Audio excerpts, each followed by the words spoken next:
Oi, gente, tudo bem? Então, estou colocando para compartilhar já, dando continuidade à nossa disciplina. Então, hoje é realmente a primeira aula teórica, né? A gente vai entrar no conteúdo da aula. Tá? Então, sem mais demores aqui, já vou compartilhar.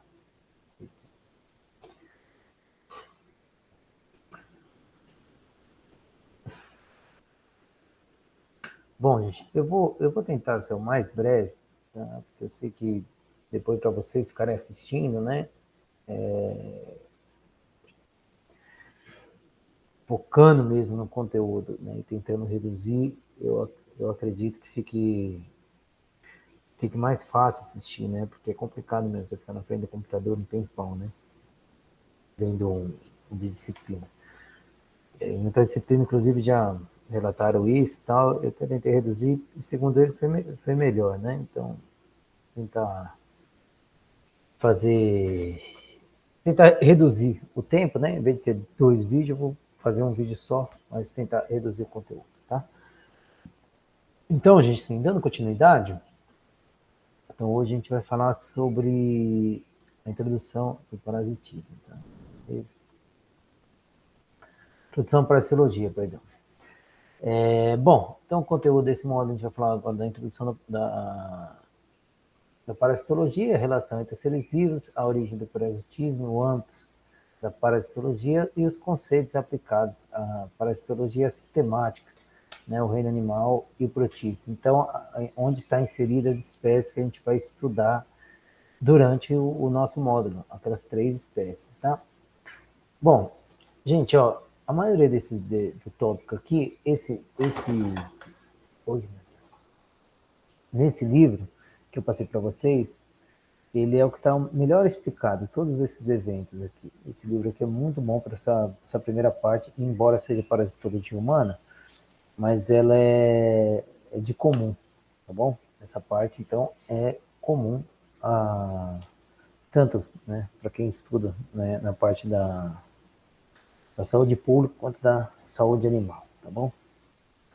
Então, gente, a disciplina, né, a parasitologia, ela vai estudar a disciplina ela estuda os parasitas animais e vegetais e a relação entre eles, né? Então, a parasitologia é isso. Claro que para a gente vai estudar o quê? Os parasitas animais e a relação desses com os hospedeiros.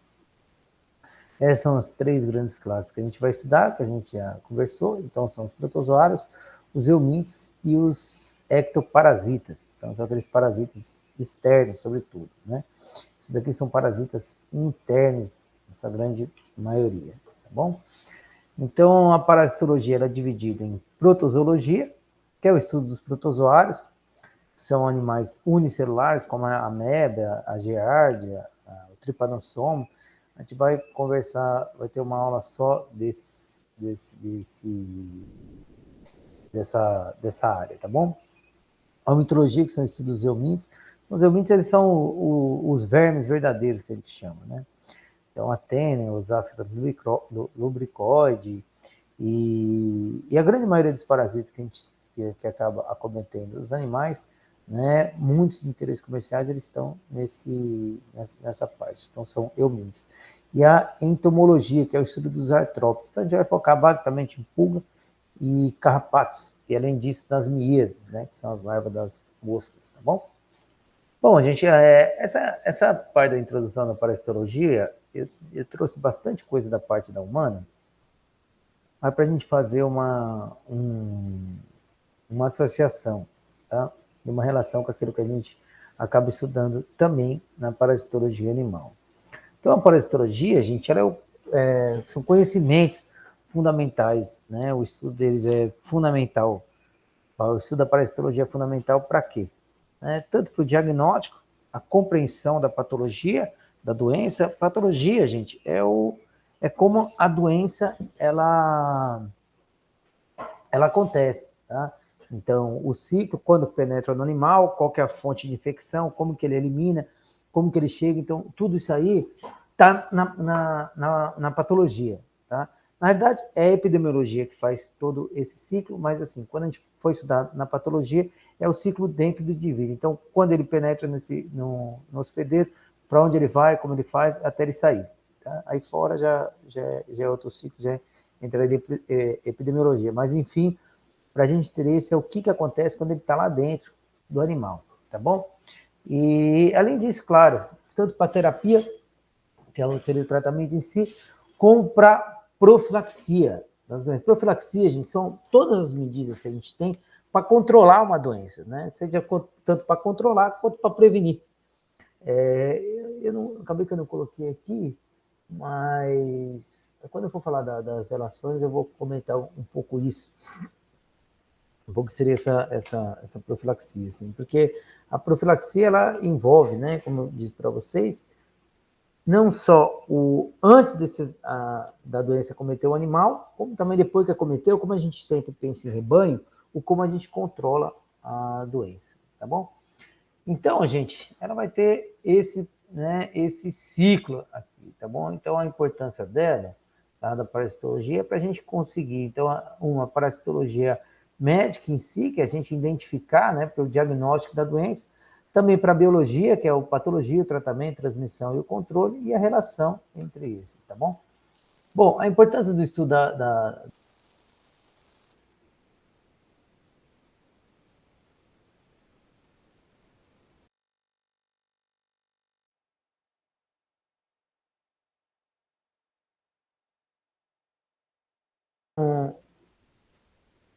agora eu não sei, deu um pau aqui, não sei se para de gravar, acho que não. Bom, então, o estudo, a importância, gente, a gente tem aqui alguns dados, claro que esses dados não estão tão atualizados, mas, assim, por incrível que pareça, as doenças, né, elas estão retornando, não só as doenças parasitas, não só as doenças parasitárias, como as doenças infecciosas, né, a gente está andando para trás, às vezes. E a gente vai ver nesses dados a relação, sobretudo as parasitoses, né, que elas estão envolvidas. Então, aqui alguns dados da Organização Mundial de Saúde, essa asca lubricódia é a lombriga. Então, olha o tanto de pessoas, são quase 1 bilhão de pessoas que são acometidas por essa doença, né? Outros, cistossoma, trypanosoma conjunto, que é o barbeiro. Olha o tanto de pessoas que no mundo são acometidas. E, claro, esses dados são variados, né? Depende o local. E a gente vai ver o quê? A gente vai ver que eles estão muito relacionados ao quê? À concentração de renda. Né? Então, claro, quando pensa na concentração de renda, a gente está falando de quem está embaixo. Né? Por isso que acho que 1% detém a riqueza de 60% do mundo. O mundo é extremamente desigual e o Brasil está, né, tá num dos tops, né, quanto em relação à concentração de renda, o que aumentou bastante, né, após a pandemia, mas era algo que já vinha crescendo e crescendo cada vez mais. Né? Mas por que não gera emprego? Não, besteira, porque o problema é o rentido. Né? Então, o cara que vive de renda, né, quando o dólar, o real desvaloriza, o dólar aumenta, o cara ganha bilhões porque ele tem dinheiro em paraíso fiscal e a moeda dele aumenta e dane-se que o povo vai comer osso. Né? E aí, claro, as parasitoses elas estão muito associadas a isso, né? A questão da pobreza. Então, ainda assim, há alguns índices que a gente tem no Brasil, tá? Esses índices são um pouco antigo, tá? Mas ainda é um índice bastante expressivo e, assim, mais do que número, eu acho que a gente tem que, né, focar no o que isso ocorre. Então, você vê, um pouco antiga, até porque o Brasil, que já foi a sexta, hoje é a 12ª, caindo para a 13ª, né? A gente teve uma queda nesses últimos anos, né? E até um pouco antiga, é 2017, o Brasil ainda era oitava, né? Você vê, caindo. E além de a gente cair a economia, a gente aumentou o número de bilionários. Tá errado, né? Enfim, gente, mas por que a gente mostrou esses índices? Então, vai aqui como se fossem os 10 maiores da economia, que é para a gente traçar uma correlação com, com a pobreza.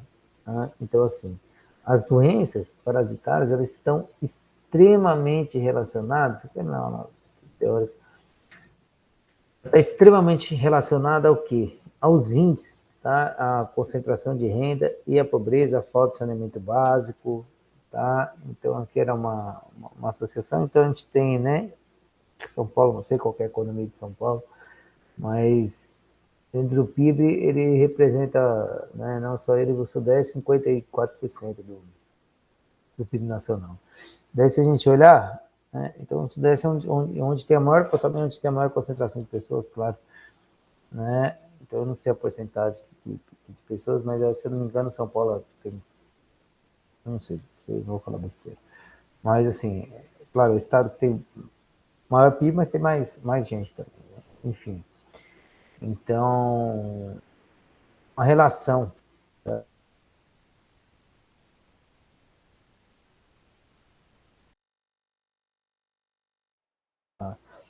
da carga parasitária, mas da infestação parasitária e a concentração de renda. Tá? É bem notória isso, inclusive em São Paulo. Olha a concentração que a gente vive. Essa é uma foto bem notória, assim, e foi muito divulgado, né, para a gente ter uma noção do que é a desigualdade. Claro, se a gente tivesse na sala, perguntar para vocês onde você acha que é mais fácil uma criança ter uma diarreia por causa de uma parasitose, aqui ou aqui, né? Sem dúvida que é aqui, né? E desse lado, né? E é dividido pelo quê? Por nada, né? Já dizia o Paraná, mas é um mundo tão desigual.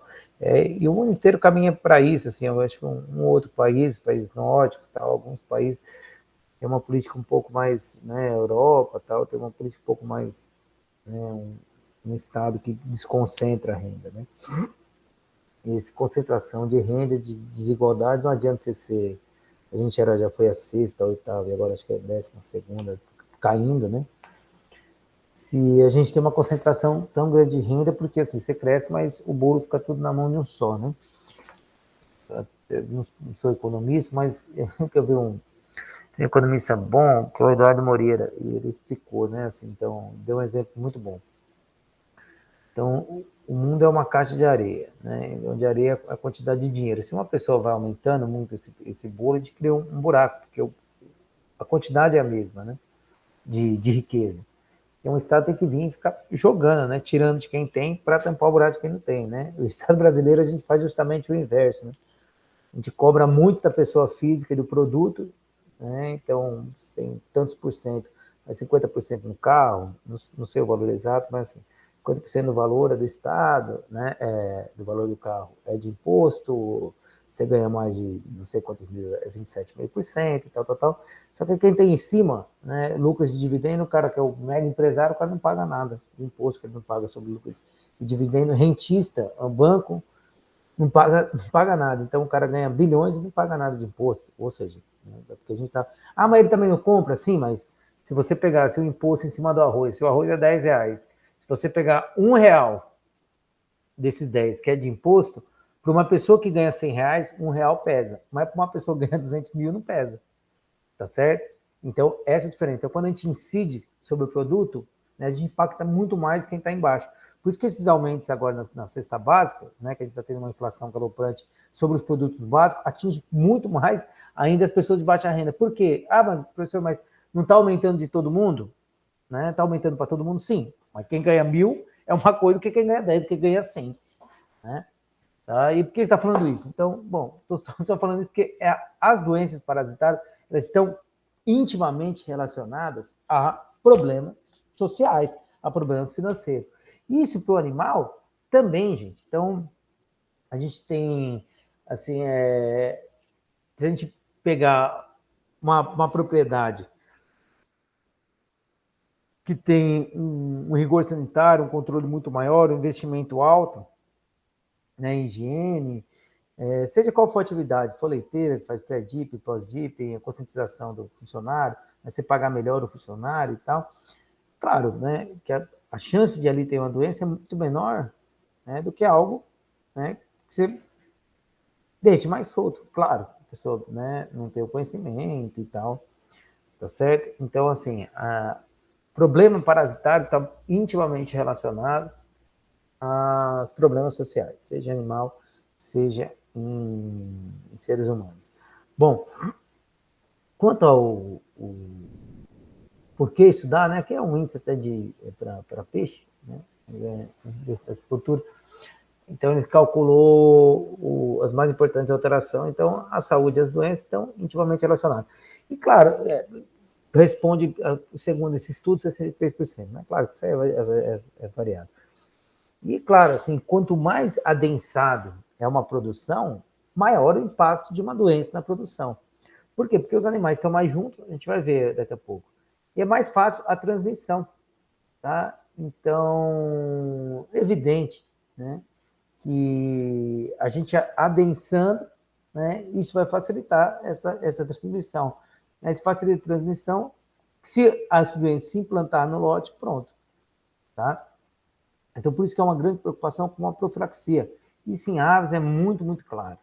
Né? Eu digo aves porque eu acho que a ave das culturas animais que a gente tem é aquela que atingiu um patamar maior. Né? Tanto que a gente consegue comer um frango muito mais barato, né? Apesar de ter aumentado tudo. Mas porque o frango a gente consegue produzir mais, de uma maneira mais intensiva. A suíno também caminha muito para isso, né? Que acho que são as duas atividades que a gente tem que, assim, em nível de desenvolvimento, né, de cultura, eles estão no nível muito maior, de profissionalismo e tal, né? E, claro, os outros também estão caminhando para isso, mas o frango e acho que seguida a suíno, eles são os que têm esse maiores impactos. Tá?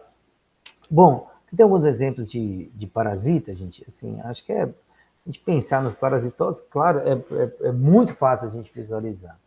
Né? Então, você imagina que isso daqui, apesar que uma doença secundária seria uma bacteriose, né? Mas de início, essa doença que é causada nesse peixe foi iniciada por um parasita. Né? Se a gente pensar um animal com essa quantidade, né? Então, um escarrapato, com essa quantidade de parasita, você acha que ele vai ter um desenvolvimento pleno? Você acha que isso minimamente incomoda esse animal? Né? Você acha que uma lesão causada por um parasita não facilita muito mais a entrada de uma infecção bacteriana secundária? Né? Com certeza, sim. Né? Então, assim, a maneira resumida, se a gente pensar, né, as enfermidades a cometer, né, são essas quatro, né, impactos principais na produção. Então, primeiro, a saúde pública, porque se a gente pensar assim, muitas parasitoses, né, elas são zoonoses, ou seja, são transferidas do animal para o ser humano. Tá? Então, o animal que carrega uma parasitose, se ele foi ingerido pelo ser humano, o ser humano pode vir a desenvolver essa doença. Tá? Problemas econômicos, eu acho que ficou, né, se pegar aquele animal da foto anterior, né, você imagina o impacto. Bom, se fosse usar o couro ou a pele, ou o pelo desse animal, pronto, né? Esse aqui não precisa nem falar. Além disso, se a gente for pensar, olha essa foto como parasita. Você imagina se esse animal está absorvendo alguma coisa. Então, se o alimento que esse animal está ingerindo, está criando quem? O animal ou o parasita? É óbvio que está sendo parasita. Tá certo? Olha aqui o mastro libicóide, que foi uma necrópsia que a gente fez na Unesp. Olha o tamanho desse parasita no intestino. Tá? Então, a patologia vai influenciar diretamente a patologia, né, a doença, vai influenciar diretamente econômica, se está dando alimento para o animal está comendo, ele não está se desenvolvendo, tá? Ele vai ficar doente, né? Claro que esse parasita, né, ele pode vir a romper esse intestino, né? Mesmo se fosse um menor, eles estariam todos ou no intestino, né, no estômago, seja lá onde eles, ou na pele, mas ele está sugando aquele animal, né? Então ele está causando uma resposta inflamatória, aquilo ali dói no animal, tá? Então, como o animal doente, ele não come. Tá? Então, se ele estiver comendo, se ele não tiver doendo, ele estiver comendo, ele está sustentando o parasita. Né? E se estiver doendo, ele não está comendo, ou seja, ele não está se desenvolvendo de uma maneira. Então, você tem o gasto desses dois tipos, e além de tudo, você tem o gasto com mão de obra, você tem o gasto com tratamento, porque, né, ou você sacrifica esse animal, ou você trata ele, tá bom? Então, todos esses são impactos econômicos, claro, e o impacto da saúde pública também, né? Porque a gente tem os embargos econômicos, né? Além disso, esses animais podem ser reservatórios, né? Ou seja, muitas vezes, mesmo nos casos subclínicos, então a gente tem um animal que é subclínico, ou seja, ele não manifesta sintoma, mas ele está repleto de parasita. Então, isso além dos problemas econômicos que ele está comendo, sustentando o parasita, ele no lote ali, ele é um reservatório para contaminar os outros. Porque se o animal ficar doente, ainda você vai lá, identifica ele, tira lá e pronto. E se ele está lá doente e está eliminando esse parasita? Ele está eliminando esse parasita, ele está causando doença nos demais. Tá? Bom, e a patologia é a doença em si. Tá? Essa lesão que vai causar, essa resposta inflamatória. Se a gente pega um animal num frigorífico, né, você pode comprometer diversos tecidos dele, carne, enfim. Tá certo?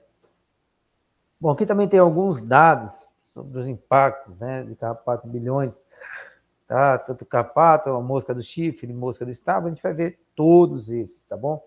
Tá até um pouco antigo, aqui é 2014, procurar alguns dados mais novos, tá? Mas então, o impacto em bilhões causados por essas espécies de parasita, tá? O impacto envolve, claro, tratamento, mão de obra, descarte de animal, tá bom? Aborto, que dependendo da parasitose induz o aborto. Claro, a ocorrência das parasitoses, gente, ela não está muito relacionada à temperatura, à precipitação da chuva, solo, topografia, o tipo de manejo, pastagem, espécie, raça, idade, estado fisiológico, né?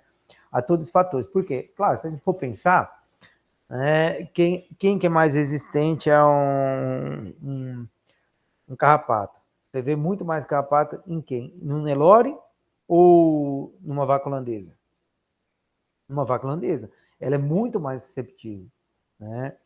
E, claro, porque, mas qual que é a diferença? Né? A diferença são várias, né? O próprio hábito do Nelore de se lamber, ele também, onde o carrapato pica, há uma resposta inflamatória intensa. A resposta inflamatória é um mecanismo de defesa do animal.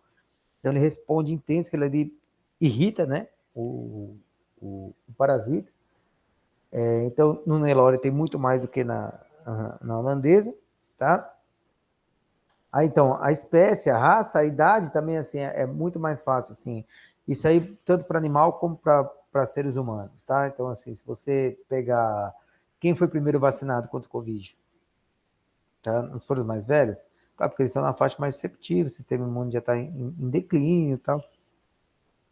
Então, agora, não no Covid, mas assim, ou nos animais recém-nascidos, que são mais susceptíveis, porque o sistema imune ainda está se desenvolvendo. Então, a idade vai influenciar, claro, né? Tanto mais velho quanto mais novo, acaba sendo mais susceptível. O estado fisiológico é a mesma coisa, né? Então, uma fêmea gestante, o cuidado é muito maior, porque ela gasta muita energia para a formação, né, do feto, do embrião e assim por diante. Tá? E claro, se ela está colocando energia ali, ela está tirando do sistema imunológico, né? Ela tem toda uma alteração hormonal. Desculpa.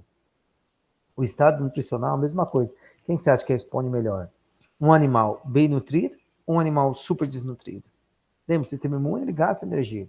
Então, claro que o animal desnutrido, né, o impacto é muito maior, não só por causa do sistema imune, né, por todo o balanço, né, todas as atividades essenciais que o organismo precisa. Então, precisa de ferro, precisa de cobre, precisa de uma série de elementos para sua função vital, né, tanto de vitamina, tá bom?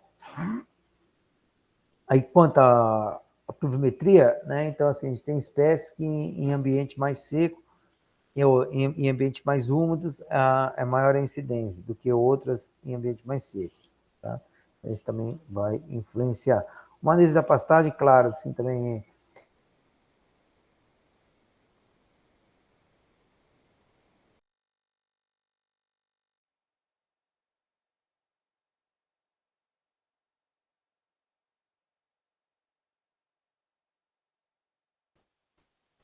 Oi, voltamos, porque acho que tinha caído.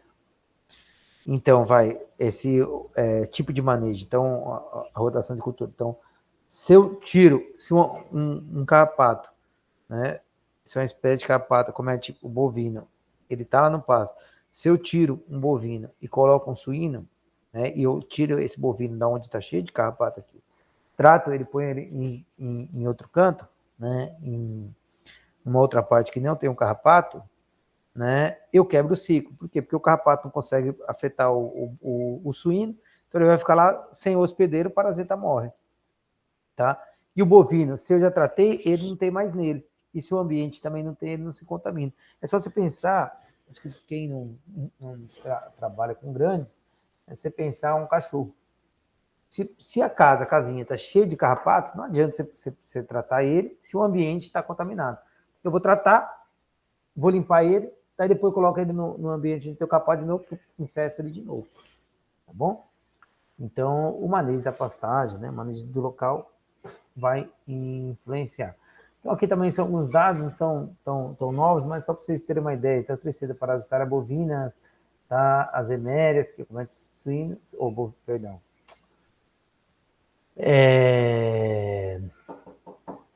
Oh, meu Deus. Aves, tá bom? Mas a gente vai falar dessas principais parasitoses, uma por uma, tá certo?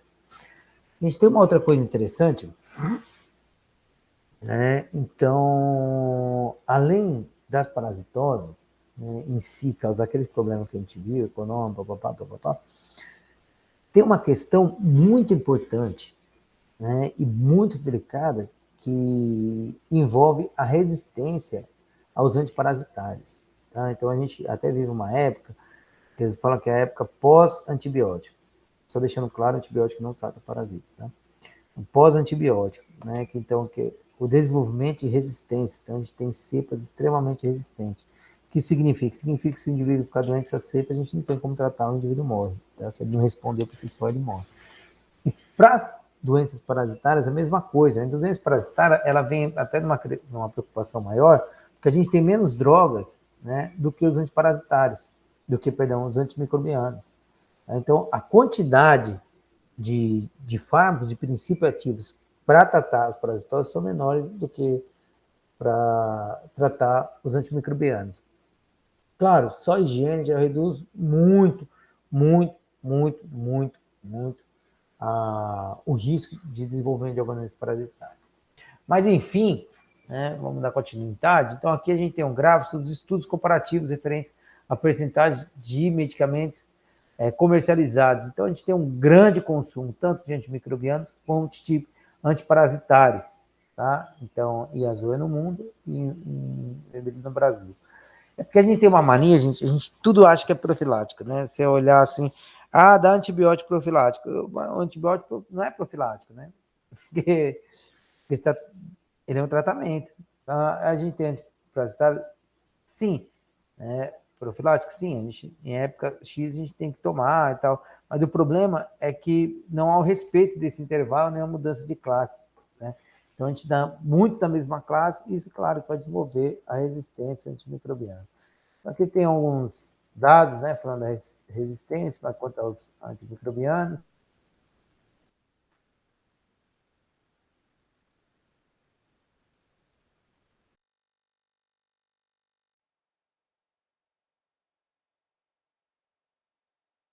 Antimicrobiano como antiparasitários vão acontecer dessa maneira. Então, dentro de uma população, eu vou ter os animais susceptíveis, tá? E os animais resistentes. Então, aqui são os alelos, tá? Então, susceptível, susceptível, resistente, resistente, resistente. Então, quando eu entro com medicamento, quem que eu vou matar primeiro? Eu vou eliminar todos os susceptíveis, tá? Vai passando o tempo, né? Eu vou eliminar o susceptível, vai ficar quem? O resistente e o susceptível. Eles vão, né?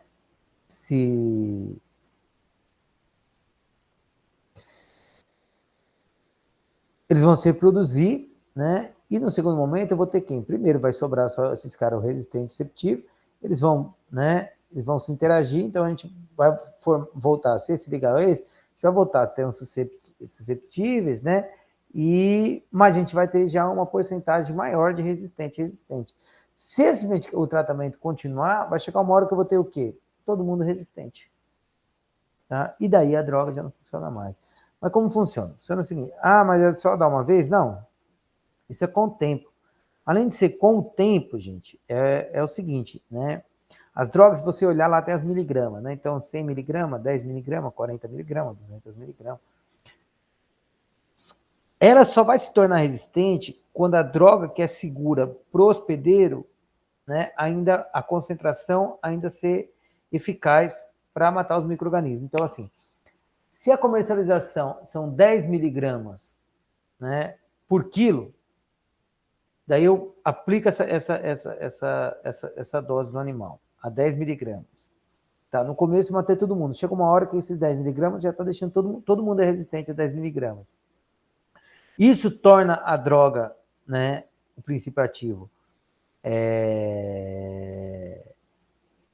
descartável porque os animais são resistentes? Não, eles são resistentes a 10 miligramas. Se eu aumentar para 20, eu mato esses animais. Então eu tomo uma droga com 20 miligramas.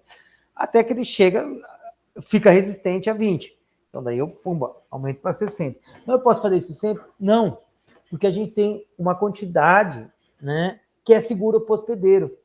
Porque se a gente passa da dose segura, o medicamento se torna mais prejudicial do que o parasita. Então eu falo que essa droga, que esse medicamento, que o parasita X é resistente a esse medicamento. Tá? Por quê? Porque na dose segura que aquele medicamento pode ser fornecido ao hospedeiro, o parasita já não morre mais. Tá bom? E por que eu falei que o parasita a gente tem menos drogas, tá? Do que... Porque a estrutura, lembrando, né?